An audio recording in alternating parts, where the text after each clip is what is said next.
Well, we have an email question from Eve in Lake Placid, New York, and she writes, I'm the proud mom of a 3-month-old baby girl. But now that winter is here, I'm worried about her catching a cold in our drafty house. What should I dress her in at night to keep her warm while she sleeps? Well, Dr. Sears is here now, along with fellow pediatrician Dr. Mike Schoenwetter, to help answer that question and also give us their top tips to winterize your baby. So I've got 2 babies here, both ready for night-night in the winter, and I'm gonna ask the audience which one they think is dressed correctly. So this is baby 1, and by show of applause, okay, wait, anyone think this is the correct way to dress your baby? Okay. Okay, some of you. Baby 2. All right. That's about 50-50 there. Half and half. Yeah, so actually it is baby number 2. It is baby number 2. Yay. Even though much less bundled than baby 1.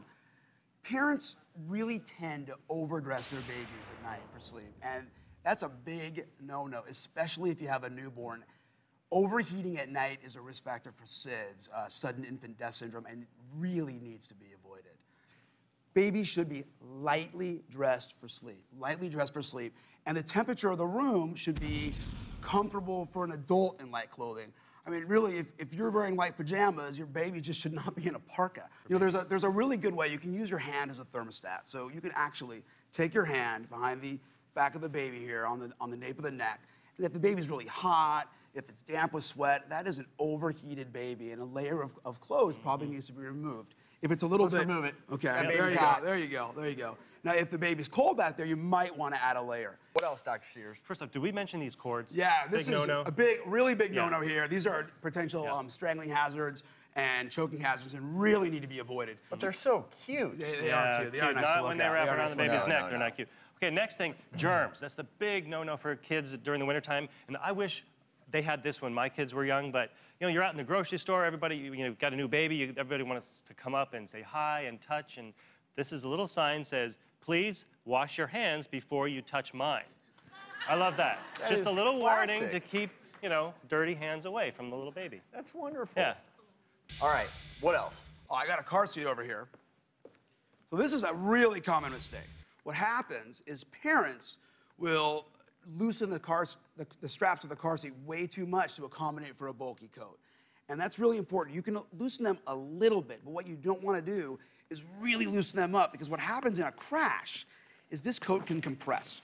And if this coat compresses, there's actually becomes a lot of room between the baby and the straps. And that really lowers the safety of the car seat and can put the baby at risk for a lot of damage. And one thing I see in the ER is kids who are improperly put in their car seats.